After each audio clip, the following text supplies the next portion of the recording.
যেখানে আবার ওই যে একটা ডেকোরেটর আছে দোকান, ওই যে ওখানে সন্ধ্যা হলে ওই জায়গায় আবার মনে করেন নামাজ পড়ছি কীভাবে, তাহলে অবশ্যই ইউজ করছি নামাজ। তো আসসালামু আলাইকুম guys, welcome back to new blog. তো প্রথম ভিডিওতে তো ইন্ট্রোডাকশন ভিডিও ছিল, তো এটা আর কি আমি নতুন করে শুরু করলাম। তো এখন আছি আর কি এলাকায় আছি, তো জোহরের নামাজ পড়বো। তো আর কি এখনও সময় হয় নাই, এই কারণে আর কি মসজিদে ঢুকিনি আর কি। তো মসজিদ হচ্ছে এইদিকে, ওই যে ওইখানে মসজিদ। তো নামাজে গেলে তো আর ওই ভিডিওটা করতে পারবো না, তো এই কারণে একটু শেয়ার করলাম যে আজকের দিনটা। যে এই এলাকার নাম হচ্ছে পাকদি, হ্যাঁ, এই যে পাকদি এলাকা, যে এখানে আবার ওই যে একটা ডেকোরেটর আছে দোকান, ওই যে ওখানে সন্ধ্যা হলে ওই জায়গায় আবার একটু আয়োজন হয় ভাজাপুরা।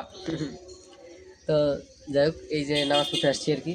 হয়তো বা সময় হয়ে গেছে, আমি টাইমটা এক্স্যাক্টলি আমি বলতে পারতেছি না, কারণ ঘড়ি নেই আমার হাতে। তো এখন যাব, তারপরে বাকি আপনাদের সাথে শেয়ার করতেছি। তো গাইস,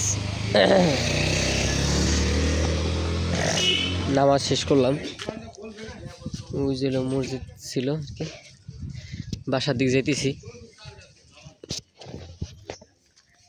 তো এখন যে দুপুর টাইম, যাব এখন বাসায়, যাব বাসায় যেয়ে আর কি হাত মুখ ধুবো আর কি। আবার এটা আমার মনে করেন নামাজ পড়ছি কীভাবে, তাহলে অবশ্যই ইউজও করছি নামাজে। তো না, ভাবলাম আবার কি না কি মনে করেন। যাই হোক, বাসায় যাব, বাসায় গিয়ে গোসল করে তারপরে আর কি আবার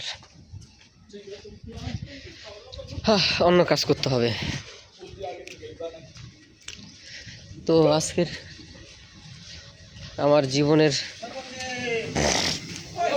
আমার লাইফ রুটিনের ছোটো একটা পার্ট আর কি। আশা করি আজকের ব্লগটা ভালো লাগছে আপনাদের।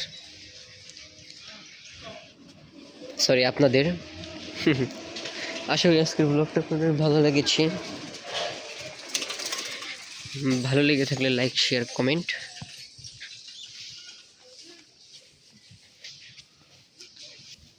দেখা হবে পরবর্তী কোনো ভিডিওতে, সে পর্যন্ত ভালো থাকবেন, সুস্থ থাকবেন।